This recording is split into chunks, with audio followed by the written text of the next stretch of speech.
Hey, Brian. Hey, Elliot. What's the talk of the table? Today, we are sitting down with Nevyn Holmes and Quinn Morris, design duo behind the upcoming mythopoetic mech tragedy game, Dragon Reactor. Embers, ashes, moments, and stars. Nevyn and Quinn, welcome to the show. Welcome. Wow. Hey, We're on a podcast. You're on a podcast. that's what they tell me. I'll believe it when I see it.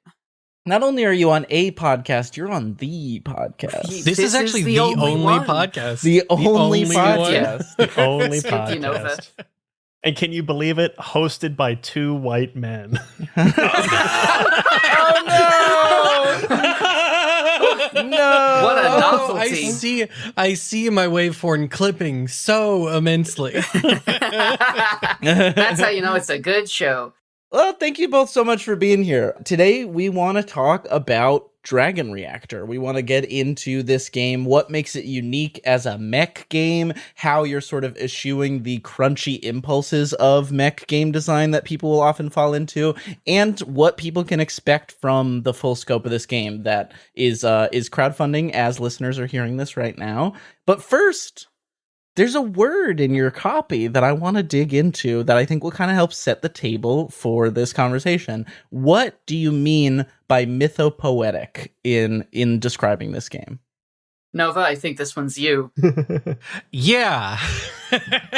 The idea behind this is really that we wanted to pull on something and push people towards not just, oh, this is a daggum war story with big robots. We want you to push towards myth, legend, poetry. Throughout the game, it's very poetically written. I believe y'all have had a chance to read through the little preview, which I'm sure we'll get into. Mm-hmm. But we really want you to not just be telling, cool, we're doing mechs, we're doing war, we're doing rolling dice, moving mice. We want you to lean into the high drama of myth and tell stories with these like very poetic, dramatic narratives. Yeah, and kind of like we've really enshrined that not only in the copy, right, which is certainly a good place to start, but also, originally the title for the GM role in this game was the handler. And then as the game got stranger and stranger, that felt worse and worse until we were thinking about, in particular, I was thinking about epic poetry. I was like, I want this game to feel like the Odyssey. And I was like, what's the title? What do you call Homer? And I was like, oh, right, the poet. And so that is the name of the GM role, is the poet. It's really funny because we made that change, and I feel like hundreds of other things just started to click together with how we approach the game. Like, we find and replaced handler to poet, and we're like, oh, this is a weird game. Now we know what we're doing. Okay, This ain't good. regular anymore. And I think it's a little in the zeitgeist right now, or there's just like a little bit of a conversation happening about, oh, we, our GMs are different. We renamed the GM role, and then there's a little bit of skepticism, right? Like, what does that actually do? And I think, I don't know, sometimes it doesn't really do that much, but I think other times the GM role tells you very clearly what your relationship to the fiction is supposed to be. And this is one of those times. This is you can say that it's just a title. This has a mechanical impact on how the game feels to play. Mm-hmm. That's great. I want to drill on that last thing you said, is that like it's not just a change in title, in naming convention, it is a mechanic, because I think one of the things that like we were talking about as we were reading through the full game and the demo is that terminology is a huge mechanic in this game. Like it's like the words that you have chosen for various things, just like they tell you like exactly the kind of story you want to tell, like They conflicts, refrains, aftermath, countdown. These words have big meaning to them. The one, because like you were saying, I am a person who, when I see somewhat a different title for the GM, I instinctively roll my eyes. And I did that with this one until I can't, and I did, because I do it with every game that I see that doesn't use like GM or whatever. But because I've been betrayed so many times where someone's like, let's use a fun word and then not back it up. But this one, when we went down different terminologies, like things like use the word conflict instead of encounter or battle or something. Like conflict has a very clear like vibe of what war feels like. It says something way like encounter feels D&D. It feels not real, or it feels like out of the realm of reality. Conflict is a word that, especially in today, in the year of our Lord 2025, we absolutely understand like the depth behind what that word means. Yeah. Well, may I offer another clarification kind of on the distinction there, because I think that's a great comparison. But it's just like encounter is momentary. An encounter is something that will end in front of you. But this conflict, we use this word. I'm not going to say that we did this fully intentionally or anything, but I think we picked that word because it feels conceptual. It's not just this one conflict, it is the thing itself. You are encountering the concept of conflict and are within it for a while. Originally, too, in the very, very early versions of the game, we thought that there was going to be more of a chance of you getting into a fight of some sort, a conflict, if you will. Not in your mech. And so there was a whole phase where we were designing on like different types of conflict, and we kind of realized that no, this game works best when you're just in this, and we kept the word conflict because it works so well. And like what Brian was saying, it leans really, really well into that. Like it gives you that specific idea. It also, there's a line we pulled out when we were prepping this, just a bunch of lines that like were really struck us from this game. And I think this really leans into what you guys are going for of like mythopoetic. Like you want it to feel poetic and grand. And in the conflict section, the first line is conflicts have only one victor and it always comes at great cost. Mm-hmm. That's a Quinn one. That fucking tells you what this game is. Is it? Yeah, I think that's a Quinn one. Yeah. A bunch of those they're like, as we were writing, we were adding those things in, and I have relatively distinct memories of who did what, and it's kind of fun. That's a Quinn one. Some of them we workshopped a whole lot. I'm pretty sure. I'm pretty sure. We've been working on this game for so long that there's some stuff that we just genuinely don't know who it comes from, and I think, honestly, 3 years. Yeah, but I mean, I think that really speaks to the genuine. This isn't a game where this is a 50-50% partnership. This is a 60-60% partnership. That's great. I was gonna say 100. That's a line to keep forever. That too, right?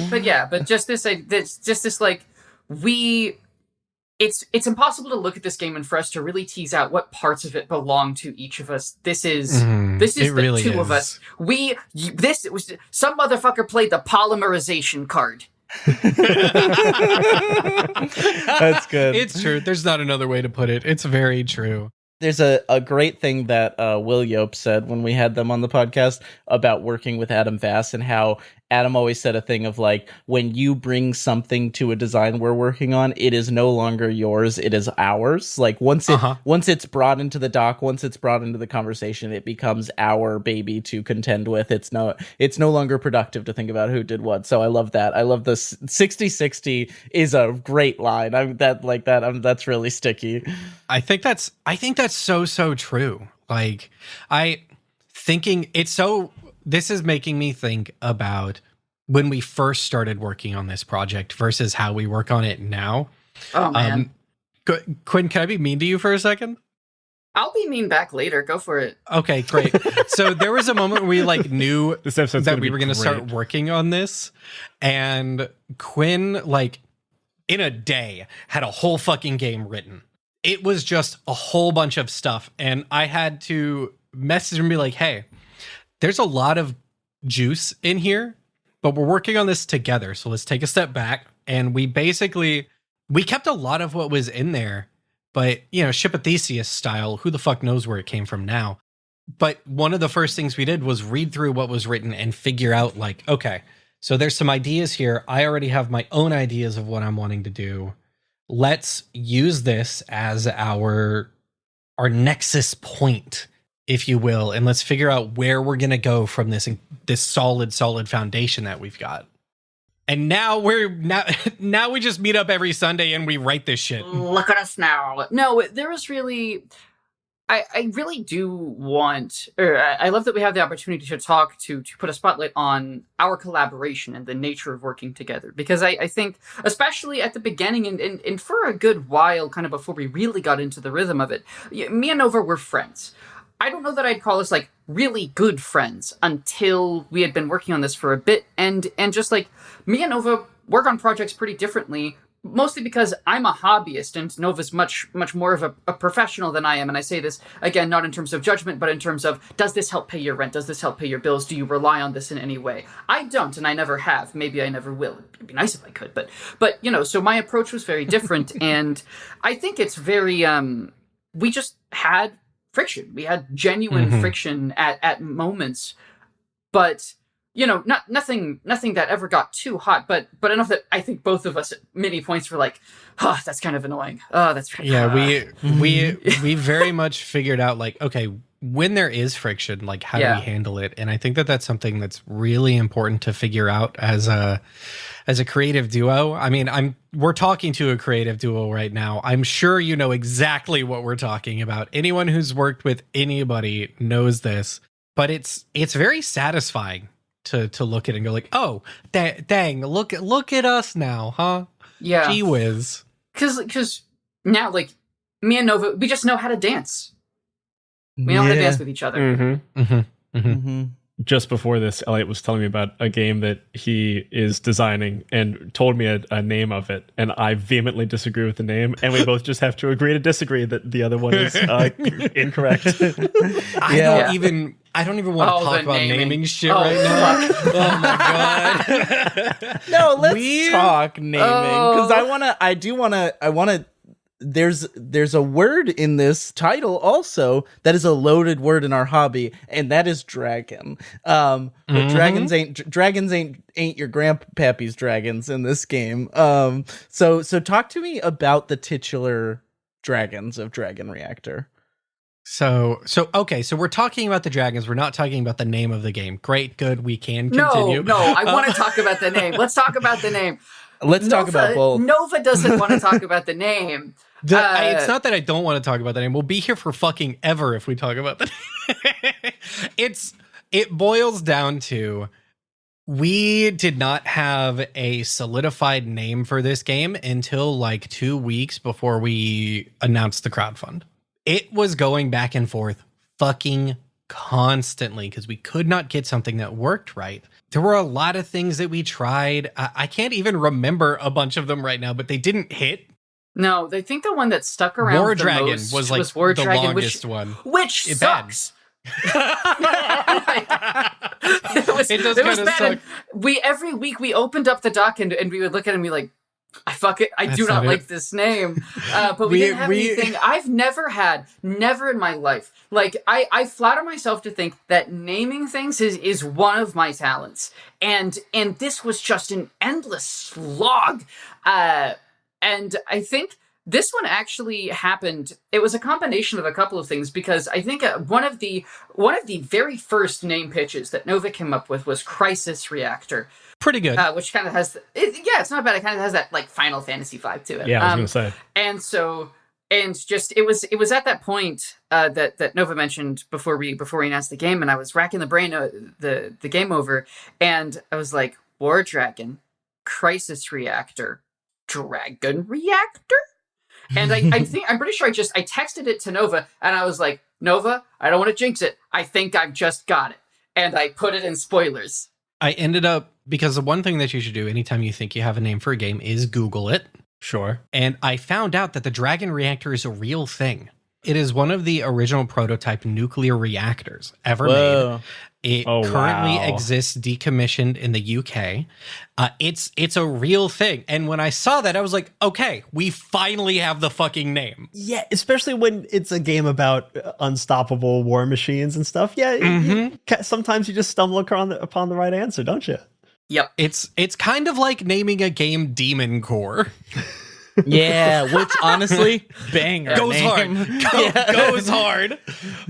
Sorry, no one else can make Demon Core. I'm making Demon Core. It honestly, though, it does make sense in a game that is so, like we were talking about earlier, so specific about the words that it uses, and that it chooses to be mythopoetic, and that you choose for the game master to be the poet rather than the game master or the facilitator or the warden or whatever, that words are so important is fitting for this game. That the title was that type of thing makes sense because it's a game that is more focused than maybe some other games on the specificity of what language is and There's so how many. you want to feel in the game. So many times where you were just like, how do we feel about this sentence? All right, the sentence is fine, but I hate this word. But why do you hate that word? Well, because of this, because of that. It's very, very particular. That feels familiar to writing together, Brian. Yeah. To pull it back to talk about the dragons themselves. Yes. So we knew that we wanted to do a mech game. We knew that we wanted to do kind of like a sci fantasy thing. And we knew that we wanted to use dragons as the term. That is something that was like consistent throughout the whole thing. And Quinn has a great thing that they have said before about this, where it's no, Quinn, you say it. I don't have it locked in. All right, I have it locked in. Okay, so this game started as a seed, right? Which was basically the idea of when you look at what a Gundam is thematically, especially in 0079. What is a Gundam? The Gundam is a nuke. It is the single thing that can end a war by itself. And that's something that is a thematic role that I felt mechs were missing in other mech games that I was looking at. And so I was like, Sure. What is it? What does it mean? What is it thematically when you have something that is a single existence that's greater than any army you can put against it? What beats everything? It is a nuke and it is a dragon. And so that was like, this is the founding principle of the game, is you pilot a dragon. I think a tagline that I really wanted to get in somewhere, but we couldn't find a place for, was "The world must change and you are a dragon." That was an original name. We thought for a while we were going to do a really long name, and that was going to be it. We decided against it. Yeah, you are a dragon. Ugh. Yeah. It's a But good one. and they're not, they don't have to be dragons. Right. But choosing that word really helped us have, again, really solid foundation to build towards that myth side of things. Because what is more mythical than a fucking dragon? It's the symbol of fantasy. That's what fantasy is. It's a big robot. And I feel like this plays into kind of one of the other things we wanted to talk about was how like this isn't a crunchy mech game. This is not like, you're not adding up math for all the little like bits of mechanical function in your mech. Like a lot of the mechanics you have in here are very interpretive, very story forward things. Like in particular, I love the once per session and once abilities of different mech suits. The once abilities are fucked. The once abilities are so good. fucked. It's like so good. Kill everything, control everything. Yeah, Like it's this is very what are the Zenith abilities and Heart? Yeah, they're very Literally, Zenith. 2 hours ago, I was talking to Ryan Kahn, the one true Ryan Kahn. And we had that exact conversation. We noted that exact thing. It's great, especially because this is a game where the dragons, these mechs that you're piloting, are, as you say, nukes. And all of the once abilities, all of these like Zenith abilities are nukes. Like I'm looking at one that is meld with your dragon, unlocking its full potential, achieving an action greater than magnitude 4, which is a magnitude that it encompasses an entire battlefield. You can never leave the cockpit again. Like I'm really proud of that one. To have that really in your pocket as a player and just like be waiting for when you get to pull that trigger, or do I pull that trigger? Like then it just goes into the mutually assured destruction, the arms race of what a nuclear bomb represents and what a dragon represents. And like now the game is off to the races, especially because this is a game that isn't interested in, I don't want to say like glorifying, but like violence and conflicts are, it's fun to play, but you're going to have to then live in the aftermath. Like conflicts are not encounters. Conflicts have catastrophic results, And this game is very interested in living in those results. This game is turns out it's about catastrophe. Yeah. I actually just realized we're 20 something minutes into this and we haven't actually said really what the game is, which is my curse every time I'm on a podcast. So Dragon Reactor is as we've said a million times, a mythopoetic mech TTRPG. As you're listening to this, you can go to bytes.rip/dreams. That's bytes.rip/dreams, like the thing you have when you sleep. And you can back it if you think we're great, which you should if you're this far in.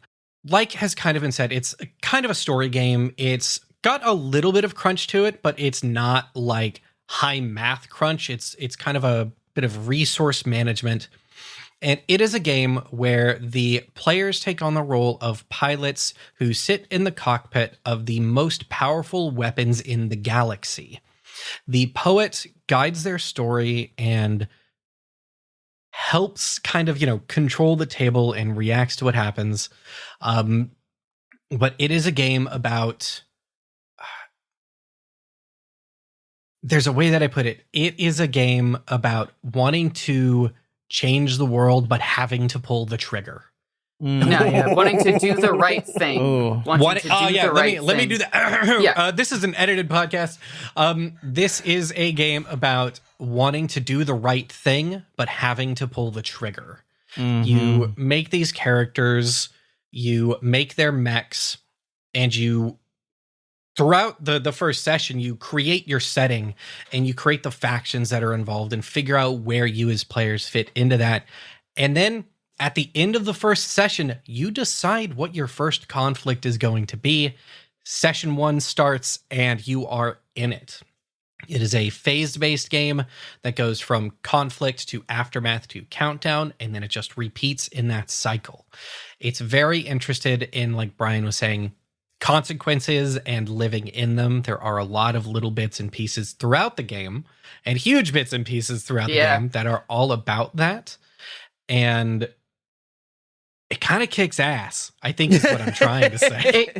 It doesn't just kick general ass, it kicks your ass specifically when you play it. I am extremely excited to talk about the aftermath and the countdown specifically. Countdown is the thing I most want to talk about. But just kind of on the definition of the game, there are 3 sentences that I pulled out of this game as I was reading it that I think, to me, define what the game is in just a couple of sentences. And I'd just love to read them back to you because I think they're all great. The first one is defining how this game relates to war. War is fed by the blood of soldiers and sustained by the lives and labor of millions. Maybe they believe in the cause, maybe they don't. Regardless, they fight on. The second is, as I said before, conflicts have only one victor. It always comes at great cost. And the third is relating specifically to Countdown, that this is not your time to spend as you see fit. This is war's time, and you are just borrowing it. I think that's my favorite line in the whole fucking game, actually. I also want to give a small shout out to a line that was in your demo that I think is brilliant, because it's in the demo, you have demo characters rather than full character creation. And the first line is, maybe someday who you are will be up to you, but right now your choices are limited. And I was like, that's such a cute, creative way to get around that. It's so good. It's so good. I was like, that nailed it. When we were prepping for this interview, Brian read me "This is not your time to spend as you see fit," and then said, "That's this game." Like that's kind of the whole game. And I'm like, it really is. You want to know what really makes that click? The game is just clocks.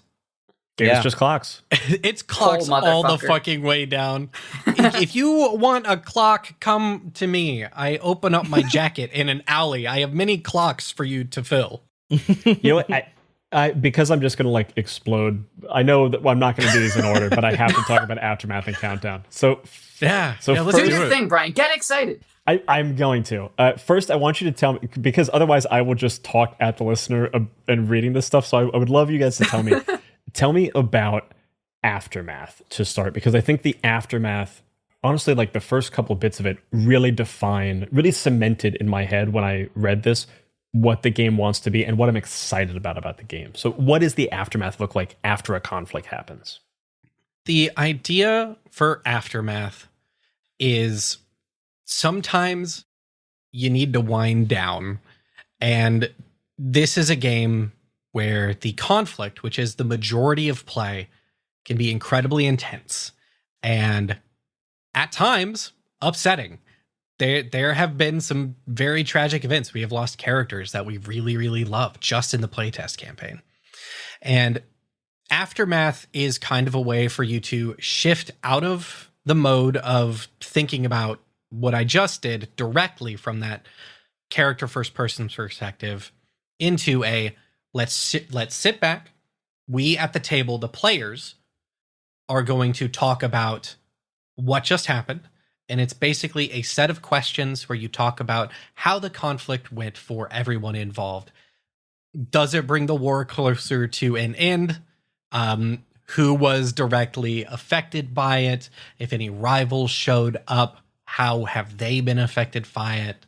How do factions react? And I believe now you also get to learn more about a given faction that was involved in the conflict, because you don't just define these factions and these players at the world stage in one go. You learn more about them as they kick your ass. And I also want to dig into Aftermath and kind of, this is sort of a jigsaw thing. Nova hit some stuff and I'm going to hit the other stuff, which is that, like, when you that jigsaw. Okay.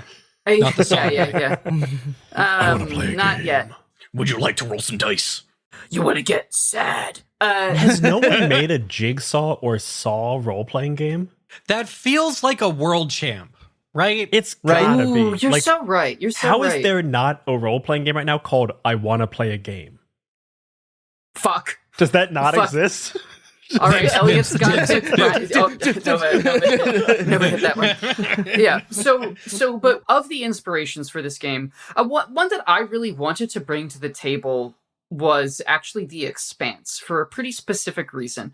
When I think about The Expanse, what I think about is the call and response structure of it. What happens in The Expanse is one character acts upon their beliefs and changes the world in some way. And then across the setting, other characters hear about that and then react to it, thus creating their own ripples in the pond, right? And I find this call and response thing, I think that's the engine that makes The Expanse so interesting. And I wanted to, even if this wasn't going to be like a full-on space opera game, I felt that was something that really keeps tension up. And for this reason, I wanted factions in the game, and I wanted to incorporate some kind of faction turn or faction action or just some kind of thing where, like, when the world changes, the factions get a response. They have the opportunity to respond and navigate it.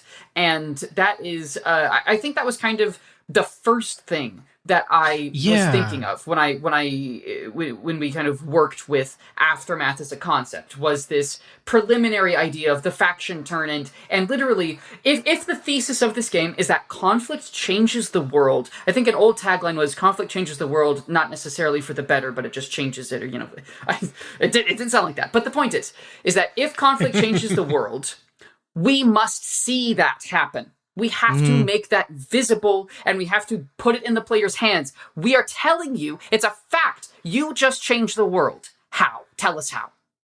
There is an element of The Expanse as a specific, like, reference point that show feels mythic. Because there are, like, what is happening on Mars ripples out, but it's not like the Belters have, like, direct influence over Mars. It's like there's a thing that happens way over here, and that ripple just reaches me. And something about that feels mythic. I don't have a word for it, but that feels bigger. Distance. Not just, and it's not even just a sense of physical distance, but like a sense of it's storytelling. Yeah, that's just what In your storytelling world. does. Yeah.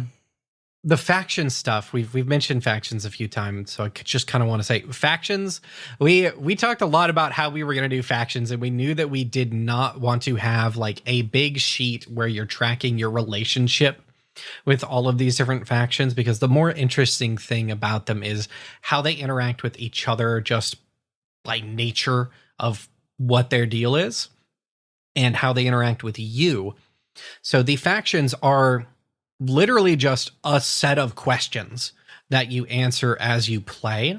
When you make a faction for the first time, those two questions are random. you do not know what questions you are answering. So they grow through the story, and you get them involved because you want to know their deal. We didn't want to have a general just faction turn section of the game, mainly because literally every other mech game does that. And we really want to make sure that we're kind of setting ourselves apart here. There's definitely a bit of that throughout some of the decisions we make. We're contrarians by nature, to be sure. And I don't think it's worse for it. I think you've created some really fun, like, contrasting directions from like the standard mech fare. The two that really get me, so at the end of the conflict in the aftermath session, there's this like the list of questions, right? And it's, for me, it's actually the first two that really hit me really hard, especially thinking of like making something mythic, and especially this first question, which is, what is the battle named by those who survive? And I'm like, there is nothing that makes a battle or a thing feel more mythic than, like, I'm thinking of, I just watched Andor recently, and there's a bunch of scenes where everyone is like telling him about this heist that happens on this planet. And like the whole time I'm like, this guy was there. Like the like social capital of him just saying like, yeah, that was me, is crazy. Mm-hmm. It just feels big to say like, yeah, I survived the Battle of Sistoon or whatever. And it affords this sense of history, right? Because it's taking that language that we use to talk about history and military history, the battle of such and such, the massacre of blank. Like in those battles feel like honorable and mythic, but for the players, they just saw the carnage that was, and know that like the beautiful way of saying like, you know, Gettysburg, like the way that Americans think of Gettysburg is like, this was a very important battle and it is one that is celebrated, but like a bunch of people died. Like it was really bad and carnage. There's one of the most violent battles of history, I think. Nova, I imagine we're about to talk about the same thing. I think we're about to talk about the same thing. We might. So the most recent playtest session we did, golly, lots of stuff has been happening in the playtest campaign, and we finally have a player who's been missing a bunch of sessions and who has had 2 of his characters die, finally able to join in for a session. Things go bad. Generally speaking, it's neck and neck for who's going to win the conflict, and this dude's hometown is about to be destroyed. He needs to get one more roll successful, and he fails it. Because of how that roll was failed, I had enough ammo to just outright end the conflict, or just enough to destroy the town. So I give him the choice. I can give you one more roll here, but I'm going to destroy your hometown if I do it. And he thought about it. He thought real long and hard about it and said, okay, do it. So destroyed his hometown. He made his last roll. He succeeded. He won. And sitting down to like not let the players leave until we had named that battle was fucking delightful. Also, I gave him the refrain hometown hero. Oh, also, yeah, it's oh, that's nasty. It also reflects back to the result, the like success states of this game, of like your results can be either pinnacle, which is like complete success, proud, which is kind of a standard success, pyrrhic, which is an amazing word to throw into a game about conflict and war, and then pitiful. And it's like, that tells you so much more than success, mixed success, and failure. This tells you what is that success time workshopping those. Yeah. The name of that battle was Provo's Fall, which was the name of the town. Another good battle name that I really, really loved was in the previous session. The preceding session. What happened was one of the player characters used their once move, sacrificed themselves to end a conflict that was going just fucking awful. And they were going to lose fully. There was no coming back from this. They were against it was bad. A super weapon was going to go off, and the pilot used their once move to just destroy everything. and they won. And it shifted from talking about dice rolls and resources to, okay, we don't have to worry about any of these clocks that I made. Let's talk about how this feels. Let's talk about what you do and what you see.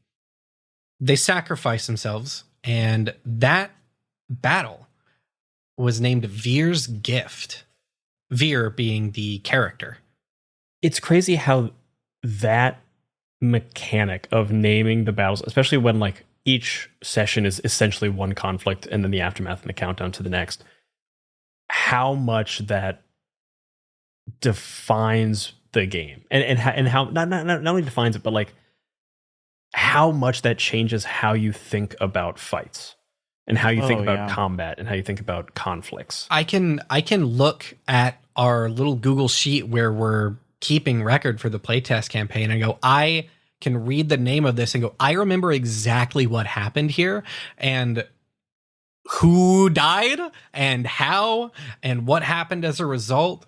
And you can see like a narrative from the names, and it's a really, really cool kind of hidden legacy mechanic that we artifact have. of play. Artifact of play. Yeah. I do want to hit one more thing in the aftermath section while we're here, which is one question.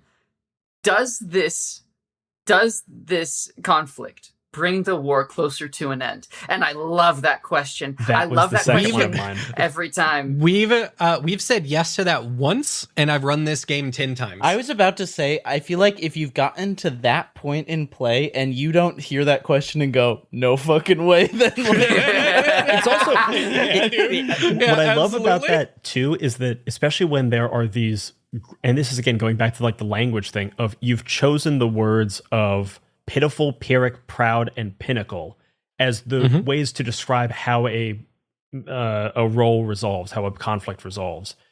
And to know those words and have to answer that question. So to say that was a pinnacle of success, it did not bring the war closer to an end. It was a pyrrhic victory. We lost more than we gained, and it did not bring the war closer to an end. Like hits every time. Yeah. We game sad. Game real sad. Game sad. Or you sometimes you lose so bad that it does bring the war closer to an end. You're like, yeah, this is in worse the bad for us. way. It's like it's such a great encapsulation of tragedy. In one question, you will find a tragic answer almost with any combination, should you so choose.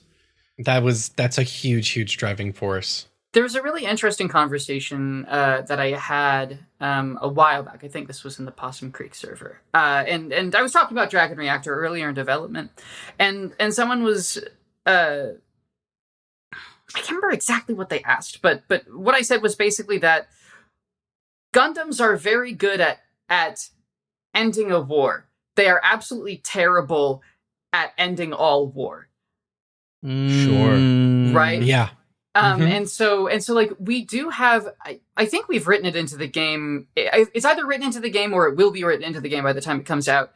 But when we have one piece of guidance, just one, for when to finish a campaign, right? Or a season of a campaign. And that is, when you think you have reached a point of equilibrium, you have two options. Either stop playing right now and tell yourselves that peace will last, or keep playing to find out who fires the next shot. Yeah. Hey, did y'all know this about Quinn? Quinn goes hard. Quinn goes hard, dude. Quinn goes hard. Hey, it's Elliot from Many-Sided Media, and I'm here to tell you about the second setting guide for the hit hope punk sci-fi TTRPG Dreams and Machines from our friends at Modiphius. If you haven't heard, Dreams and Machines is a hope punk sci-fi TTRPG about a world in the far future cut off from Earth where sleeping mechs form a part of the landscape and a part of the culture. This new setting guide, The Broken Steps, will give players a detailed overview of the Surienta Simio region, as well as brand new glyphs, talents, and equipment for player characters, and expanded rules for mounts, and vehicles. But perhaps most excitingly, there are now rules for settlement building, so players and game masters can create these permanent, customizable communities that grow into societal hubs that forever leave your personal mark on Everprime, the world of Dreams and Machines. So if you want to pre-order the Broken Steps coming later this year, use code DREAMS10 at checkout and get 10% off the Game Master's Guide and the Player's Guide, everything you need to start playing.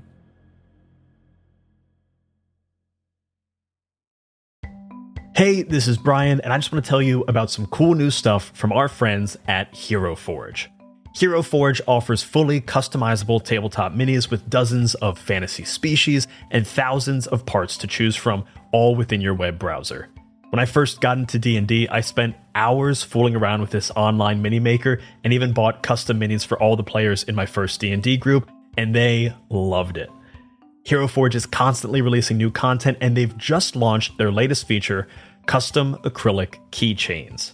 These keychains use the same technology as their color standees and are the perfect way to rep your beloved character when you're out in the world.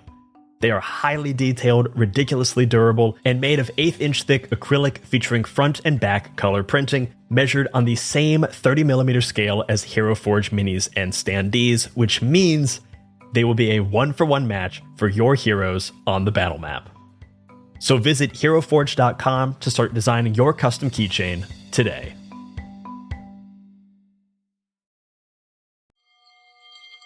Ah, the web tour. Those that both creators and were created by the threads disentangle from the fringes to feast on the very thing that spawned them. What's that, City? This is how you deal with me! No! Do not harm my children! Oh, you lost a feather. Can I keep it? No, you can't force me to! Do you know what lies within nothing? Rocket is in trouble, Akasa! Can we turn on the windshield remotely? No, she could lose her job as an Akasar. I don't fear Vehar. No, but you fear me. If you intend to trick me, I will not hesitate to sever the oath bond entirely. Why didn't you help me? Coward! I don't have a parachute! I don't like free falling! Counterbalance, a high fantasy audio drama. Season 2, coming 15th of October 2023. Learn more on trilunas.com. Your next favorite game is on My First Dungeon. Hello and welcome to My First Dungeon. Hello and welcome to My First Dungeon. Ho, ho, ho, and welcome to My First Dungeon. From Sad Space Cowboys. Kumari takes out a lighter from their pocket and goes, "This bar's next." Hell yeah. Hell yeah. Let's go. To death metal Viking cats. Hello Kitty, you see Melody Tuffington flying through the air, jacked as shit, massive legs, to horny snowmen? The sad part is that Joshua never gave Frosty a penis. No. And everything in between. It was a dark and stormy night. We've got something for everyone. You're a special Gertrude girl in a special Gertrude world. Happy birthday, happy birthday. I'm not a skeleton. Learn the game, then hear it in action. That's Snake Eyes -2. That's a 0. Snake Eyes, that means that we have our very first plot twist. Anytime somebody rolls doubles, we get a plot twist. So grab some headphones. And get lost in a story with us. I'll be honest, I don't know all the rules of it. We'll kind of figure that out as we go. But do you want to just play? I've got some great stories to tell you. And remember, if you're having fun, you're already doing it right. Oh, fuck!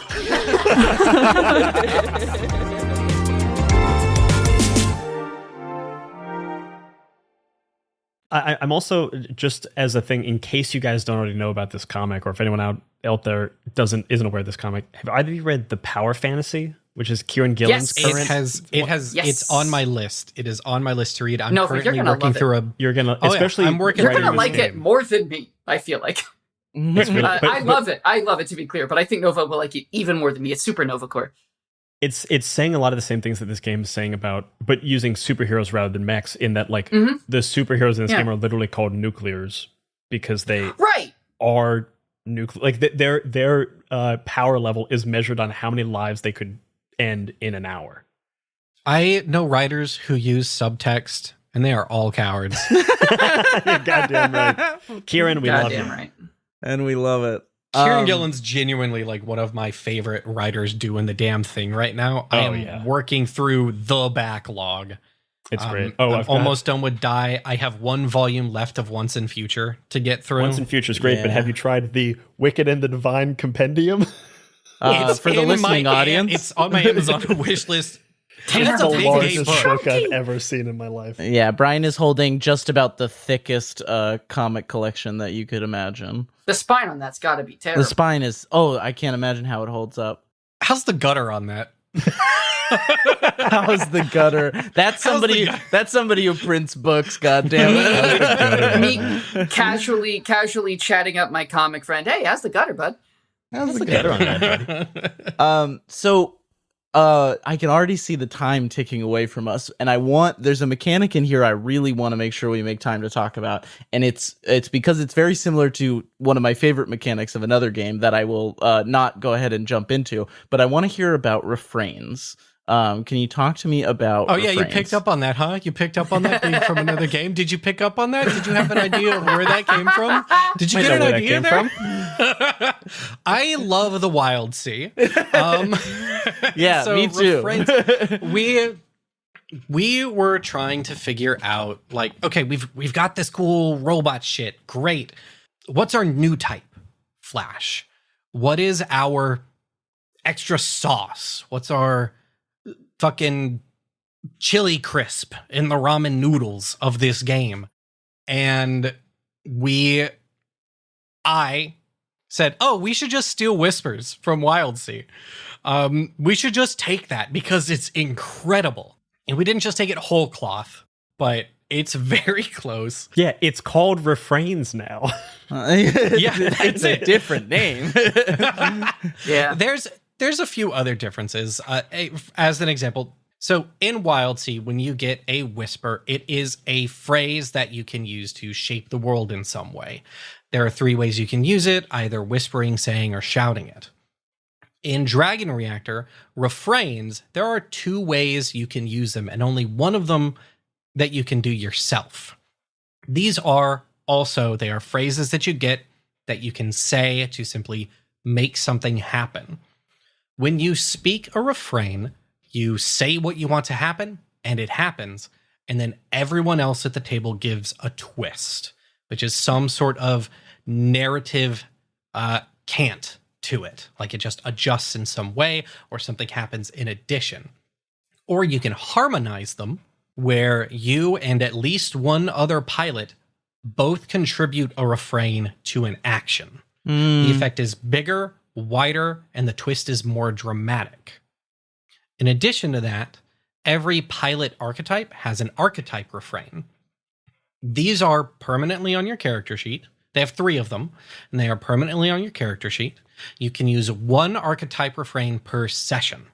When you use it, it is on cooldown, essentially, until you use a certain countdown action called Rewrite, where you refresh that, and you actually have to change words in it. You have to, at the very least, add or remove 1 word, but you can do, a few.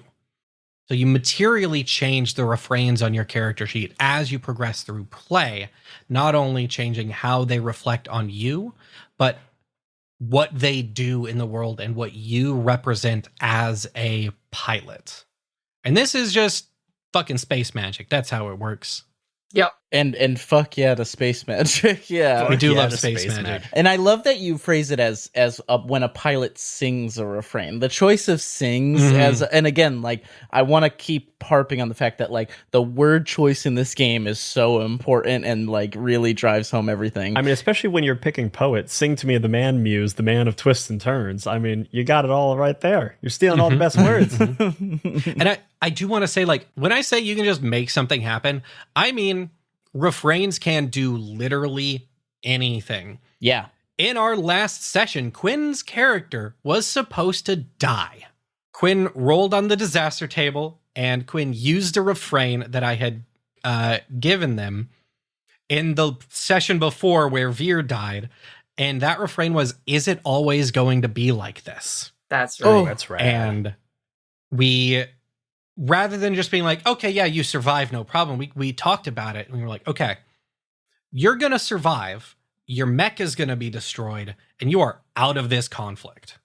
Because we have to respect, like, the drama of what just happened. But you don't have to do that. There's no specific rule about how you can or can't, kind of adjust this stuff. And I think that's one of the strengths that this game has too. I'd say me and Nova have talked about this before, but this game, the rules that we're giving you are super light and tight and incredibly functional.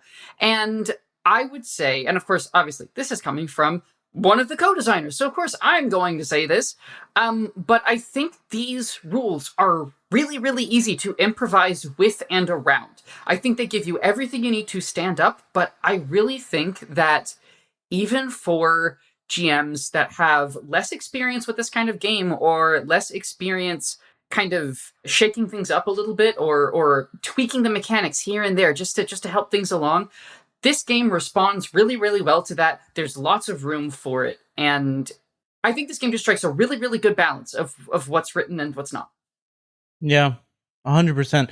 And I just want to emphasize for folks who don't get to see the character creation kind of portions before they... and I think maybe you still have refrains in the demo, but the refrains are all these beautiful 3 lists of war is something, I am something, and I am not something. And I am so proud of those. They're great. They're beautiful. And I mean, but the thing, and this is another reason I love Whispers in Wildsea, is that saying a magical phrase, I am still me, there is no way that you don't interpret something interesting and compelling from that, because it's not, the enemy dies. The phrase is not something simple like and that. Especially in a game when the GM is the poet, it wants to be mythopoetic. You are forcing someone to say a line that is slightly outside of the normal parlance, that forces them into a more poetic space. And they are saying, it's the game mechanics literally helping them to get into the headspace by saying a line that is slightly out of what you would normally say. Like anachronistic almost, yeah. Poetic. Trying to be conscious of time, but I really want to get this in because in a session that I played recently with my sibling and their friend, that refrain, I am still me, got to be used to, and it was so interesting. So one thing you might think is that in a game where you can create your own setting, it's possible to get too goofy. You can goofify yourself into a setting that doesn't take the game seriously and it's self-defeating. This is not true. This game is the way that it works, you can make as goofy of a setting as you want, and all of the themes will still be there, and then the dissonance will make it hit even harder. So the setting we came up with was they had this Y2K kawaii aesthetic to them, and except for that's the aesthetic of the faction that the players were part of. Except for this one player character who, as the transformed archetype, decided that they were transformed into a Molgoth. And so the way that the session ended was that they used their I am still me to be like, no, I'm still a child of the internet. I remember all of that hacking that I did in my youth, all of my time on the internet. And then they were able to hack an entire station in one go and finish it up. And it was a surprisingly poignant moment. And so it's just yeah, get as goofy as you want, dude. You try and break this game. You can't do it. I would love for somebody to break this game, though. In fact, you know what? If you think you should if you think you can break this game, you should go to bytes.rip/streams and back our campaign so that it can be real and you can break it and tell us about it and rub our faces in it after you back the game. Yeah, we dare you. Man, I really don't want to hear about it. Oh, there's nothing I'd hate more than to hear about you playing our game. Growl, and be sure to back it at the highest tier so you can really get us. The highest tier. Back it at the highest tier so you get immediate access to the in-development document and a special role in the Dinoberry Discord. Brian, you wanted to talk about Countdown, and we want to talk about Countdown. I want to talk about Countdown so fucking bad. I'm just going to give you my play-by-play of how I experienced reading this game. So first I read the demo, and I was like, this is rad. And then I read the full version. And the full version includes both character creation, which gave me more sense of like the refrains and stuff. And I was like, ooh, okay, cooler things.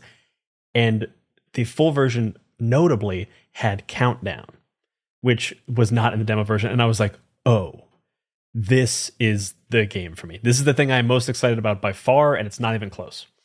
And I really like the rest of the game. But that is the part that I'm like, no, this is rad. I'm stealing this for something. Yeah, please. Yeah. I want to just talk about it, but I should ask you a question so that you can set it up. So let me be a proper interviewer before I just gush and talk about word what I of mouth is good advertising, right? Like, please, Gab. Well, so the countdown section starts with the line that I mentioned before. This is not your time to spend as you see fit. This is war's time, and you are just borrowing it.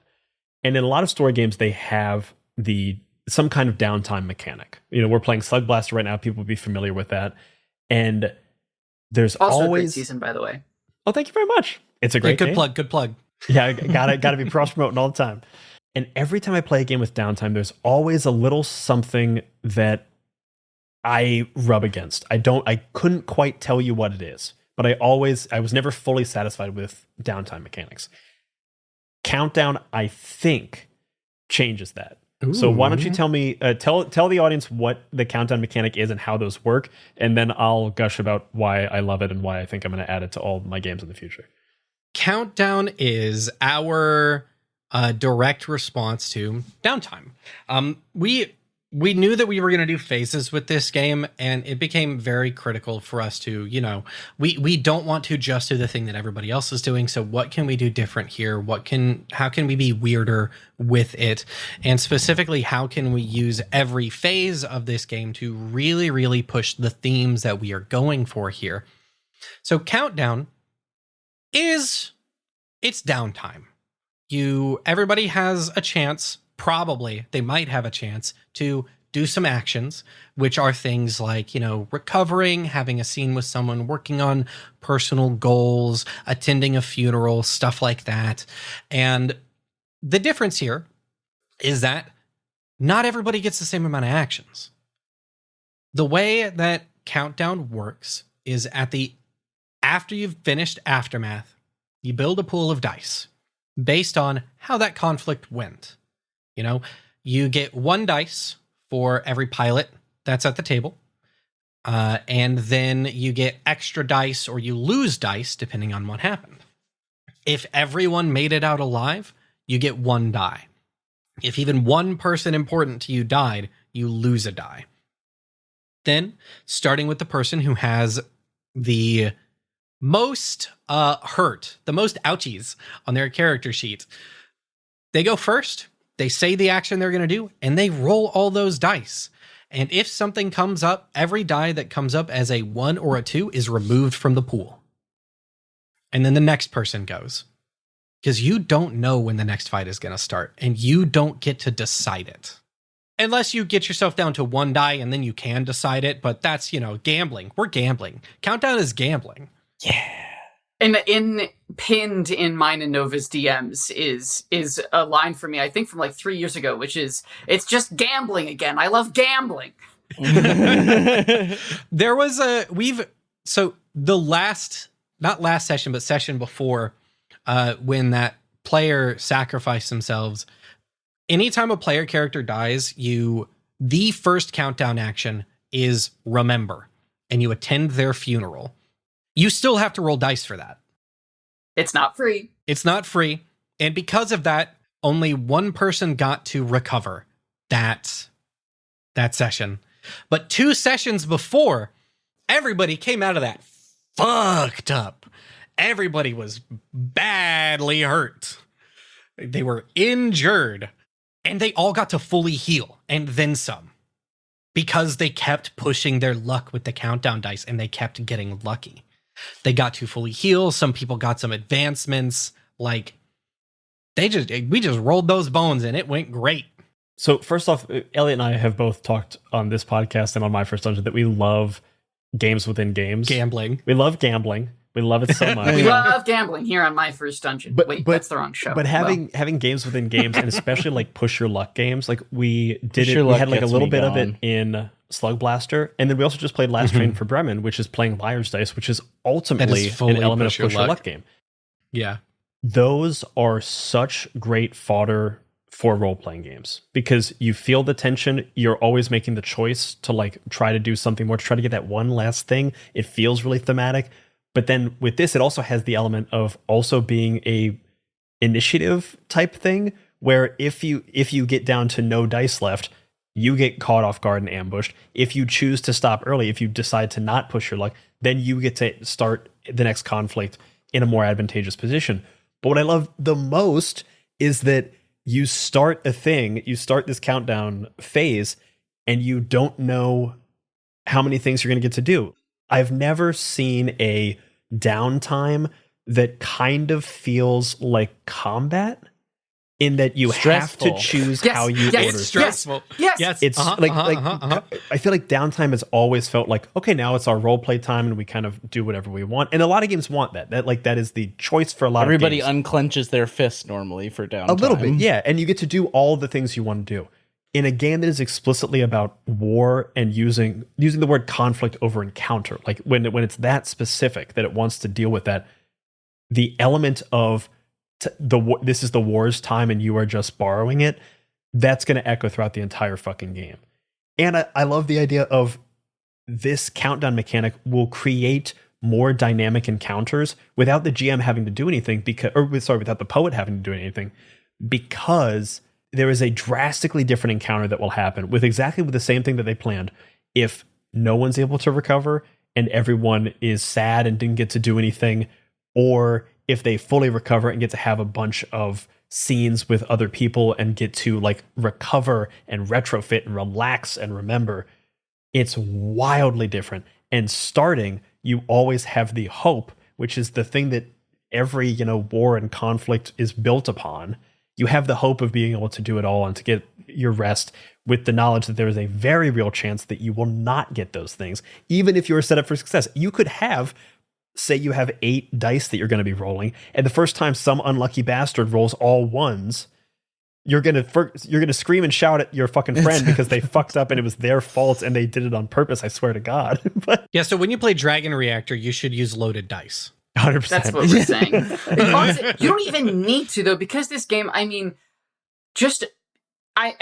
y'all know this from the Wildsea season, those D6 pools are fickle.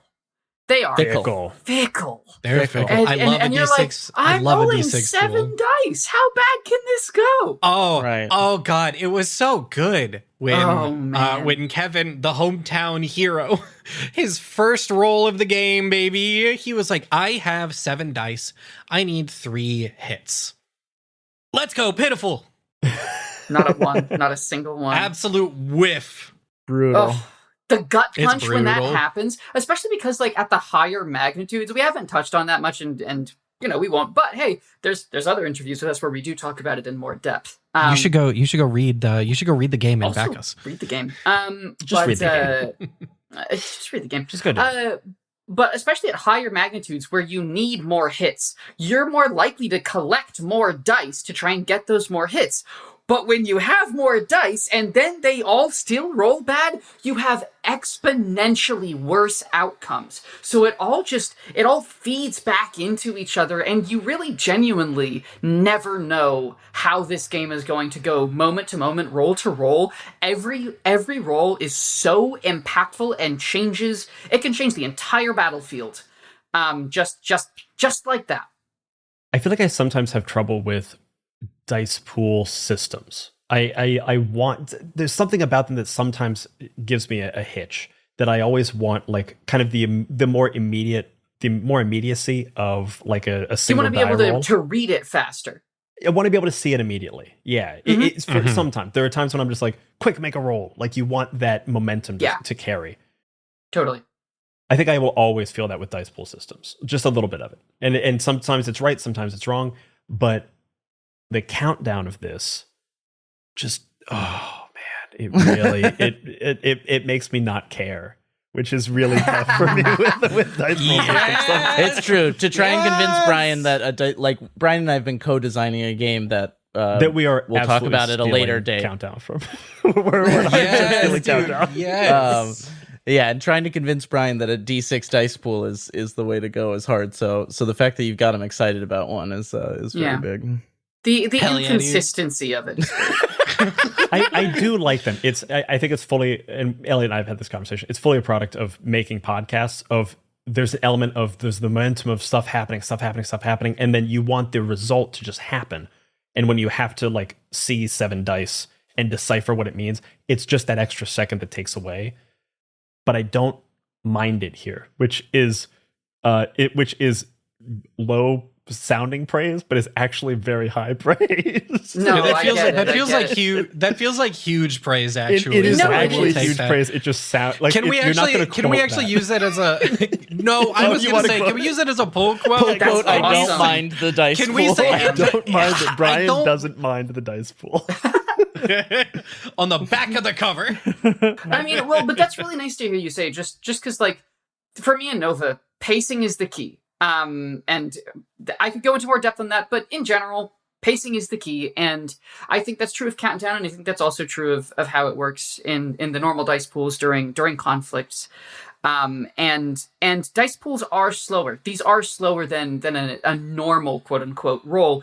But it works here because you are informed that you are these giant machines that have so much power and impact. When you build the dice pool, you feel it wind up, and then you feel the impact. Yes. And so that slightly slower pace, it doesn't actually feel slow because it is correct. The pacing is correct for what's happening in the story. I agree. It really makes you feel like Spider-Man. Yeah. How this is a say more. You're gonna have to say at least one more sentence. Sorry, say more. This is a joke for the video game people. Every review of a Spider-Man video game has someone going. The web swinging really makes you feel like Spider-Man. Oh yeah. Okay, I'm with you. Okay, I'm getting. Oh, we're not genuinely sold. I thought they were just fucking with you. No, they fully didn't get it. Awesome. That's awesome. I really love finally having a true instance of me having to explain a joke. This happens all the time, but thank God it's off mic. This is on national fucking TV. I mean, we can cut it, but if we talk about it too much, and it's too funny, we gotta leave it. It's fine. It's very fun. There are people who we all know who are really gonna love this. So. Yeah, excellent. I'm actually probably gonna come out worse on this because I am a video game guy and like should have just gotten the bit. I appreciate it, but you don't have to. It's fine. No, I think we should really pick this apart for the rest of the. We're already over. We're already over time, and let's stay on the Spider-Man. Elliot Davis, fake gamer. Oh man. So there is a lot more to this game that we have not even touched on. I know one of the big ones that I love, that I'm literally looking at my notes, and because I skipped over because I was so excited about Countdown, I forgot about anchors, which are just like such a great. Oh yeah, it's like taking the best way of doing bonds and relationships for characters and like mechanizing them, but in a way that is fun and actually gives you mechanical advantages and like is impactful, that we don't have time to talk about, which is a bummer. But that just means you have to go back the campaign so you can read all about anchors, which is not in the demo. So you have to actually back the campaign to get early access to the full play document. So go do that right now. But right now, before we get out of here, we do need you to tell us all about the backer kit campaign that is currently running for Dragon Reactor, and tell us, where is it running? When is it running? What can people get if they back? And, what are your pie in the sky dreams for, if you have any stretch goals, or what do you want this game to become at the back end of this campaign after you fund to the sky and back? First, I do just want to say thank y'all so much for having us. This has been a delightful time. Oh, thanks for coming. I'm so glad I finally got to be on the podcast. The only one. The only one. Dragon Reactor is, like Brian said, currently crowdfunding on BackerKit. You can find it at bytes.rip/dreams. That's bytes.rip/dreams, like the thing you have when you sleep. This is a tight campaign. we are practicing scope management today, and we are living our best lives because of it. We are trying to reach $7,000 to fund a small-scale print run, black and white zine with really, really gorgeous art, a cover by Charlotte Leskowski, who you may know from some of Snow's games or things like Daisy Chainsaw. Interior art by Emma Harvey, who previously worked on Gun and Slinger, and layout by Luna P, who is just all over the place and the best to ever do it. The tiers that you can back out, really straightforward. There is a digital tier where you just get the PDF when it's out. There is a print and PDF bundle because we all love to collect things because we're little freaks like that.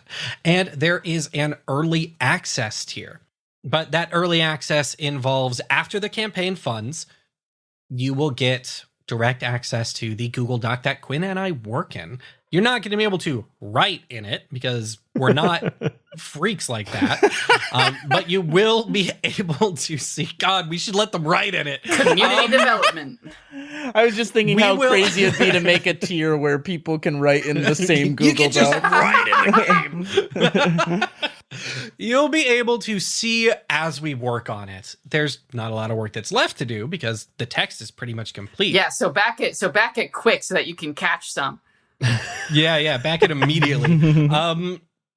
And additionally, as a nice little thank you, you get a special role in the Dinoberry Press Discord server to show, that you did the dang thing, and we appreciate you.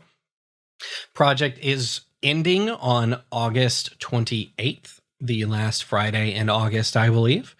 And hopefully we're already funded by the time you're hearing this, but if we are, you should still go back.